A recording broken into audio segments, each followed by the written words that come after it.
Hi, everybody. My name is Thomas Ferrugia. I'm the Alaska Harmful Algal Bloom Network Coordinator at the Alaska Ocean Observing System.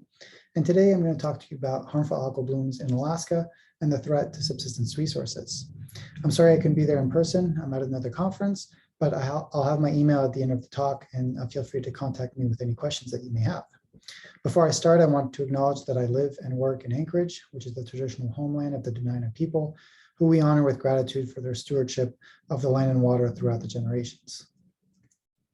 So algal blooms are not always harmful. In fact, most of the time they're very beneficial. The ones that happen in spring around Alaska really kickstart all the productivity that we have in Alaska in the summer. But there's a certain subset of algal blooms that are harmful. Here's the definition of harmful algal blooms from NOAA. But basically, it's just when a species of phytoplankton blooms to such a level that it produces harmful effects. Now, these harmful effects could be one of two categories. They can be non-toxic, like lowering the oxygen in the water, or they can produce toxins, which can impact humans, wildlife, and the effects of which really depend on what kind of toxins we're talking about. So what kind of organisms do we have that produce harmful algal blooms in Alaska? The main one that we talk a lot about, and that is of highest concern, is Alexandrium. This is a dinoflagellate. It looks like a little hamburger almost, and it produces a whole suite of toxins that are under the family of saxitoxins. And if ingested by humans, they can lead to paralytic shellfish poisoning, which can have some fairly serious consequences, including death. And there was a death in 2020 in July in Alaska that I'll talk a little bit about a little bit later. Another organism that we talk a lot about is Pseudonychia. This is a diatom, and it produces these long, thin chains. It produces one compound, one toxin called domoic acid, and if that's ingested by humans, can lead to amnesic shellfish poisoning.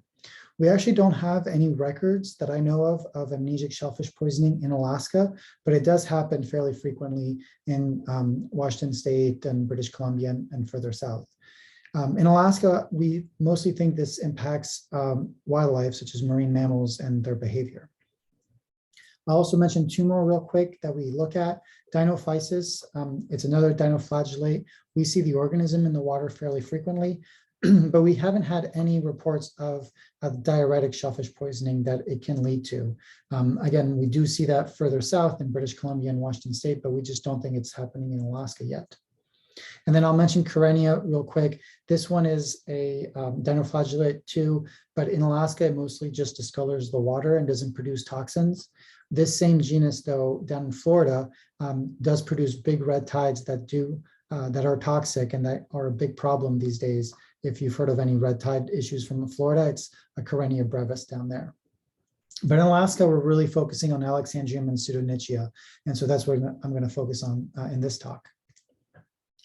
So how do we get from harmful algal blooms to impacts to humans? Well, it's quite a long process, actually. It starts by environmental conditions. And so here is a graph showing you that some of the factors that can influence harmful algal bloom formation, water temperature, acidification, nutrients.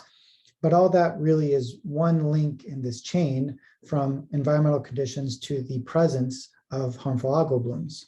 After that, we need to figure out, are these harmful algal blooms toxic?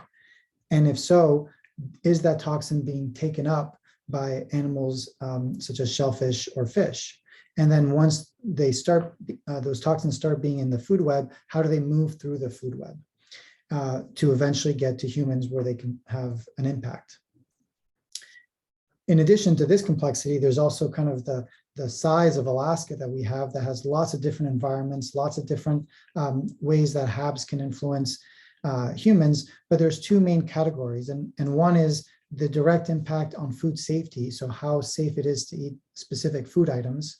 And this is mostly, when we talk about this, we mostly talk about shellfish, but it impacts subsistence, recreational, commercial harvest potentially. And then the other category is more on food security, which is how are these toxins influencing wildlife populations and their viability. So could they be related to some die-offs? There's some evidence of that, but it may also impact behavior, feeding, reproduction, all of which can be a threat to subsistence foods in Alaska. If we look at direct food safety risks to human of harvesting shellfish, here are some of the symptoms that are produced by paralytic shellfish poisoning. And the specific symptoms will, of course, vary by the amount that's ingested and the size of the person, but it goes from just headache and nausea all the way to respiratory arrest. A lethal dose doesn't really take much, 0.2 to 1 milligram is considered lethal.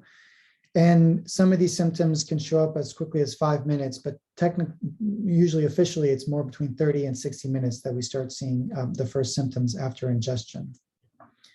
To give you an idea of kind of the levels in food that we're looking at, there's kind of a regulatory limit of 80 micrograms per 100 grams of food for commercial food items.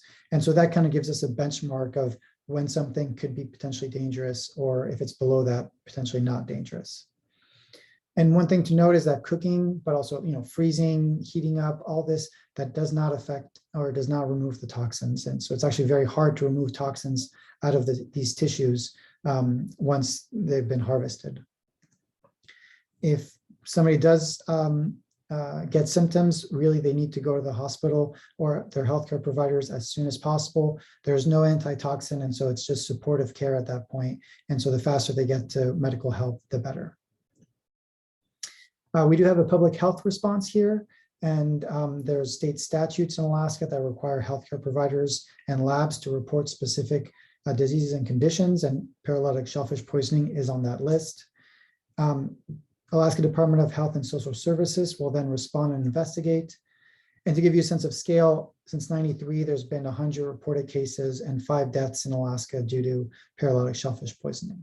So it's not a huge amount of people, but it is a risk that needs to be acknowledged. And one happened fairly recently in July of 2020. A person died from PSP after eating snails and mussels in Alaska.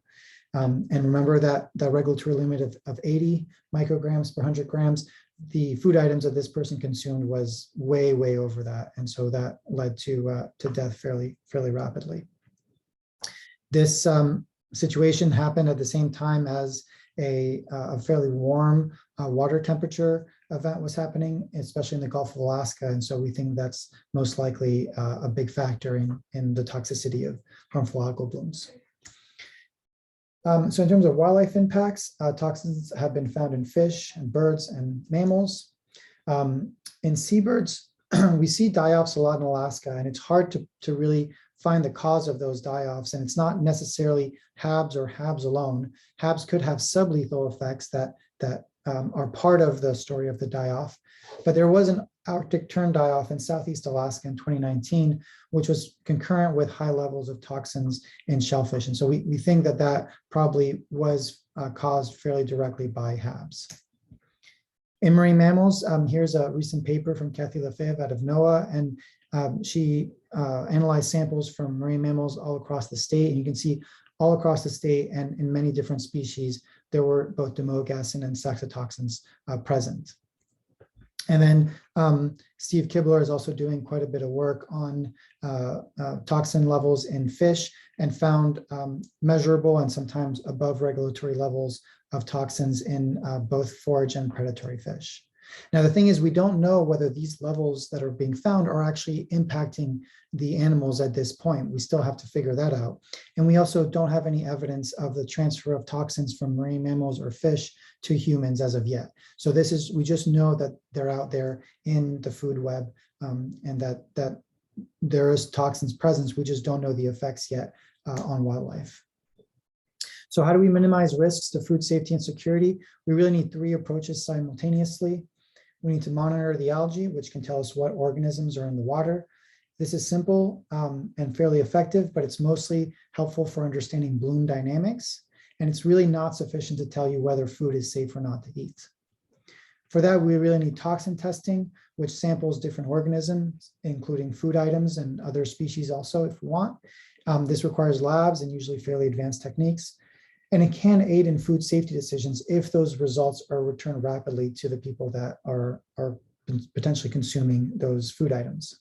But it can also be helpful in a non-rapid way, just to further understand HAB toxins and how they move through the food web.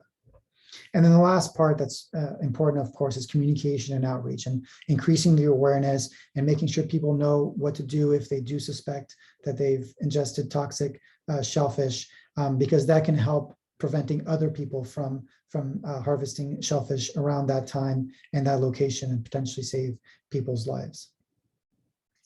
So this is what the AHAB network is trying to do. It was formed in 2017. It's only had a full-time coordinator, my position, for a little over a year. But the strength of the network really comes from all of the members, all of these entities and organizations. Chugach Regional Resources Commission is a member, so is the Ludwig Pride Marine Institute, and we really value their contributions. And really, through collaboration, we, as the AHAB network, try to address the risk of HABs to human health and wildlife populations. And just to show you quickly some of the work that's being done by AHAB members, they're collecting long-term time series of toxin levels in shellfish, so we can start seeing these great time series that you see on the upper graph there. We also look at what organisms are present when throughout the year. So that's the bottom bar graph there with the green. At different times of year, we see Alexandrium, Pseudonychia. Usually around the summer is when most of that activity is happening.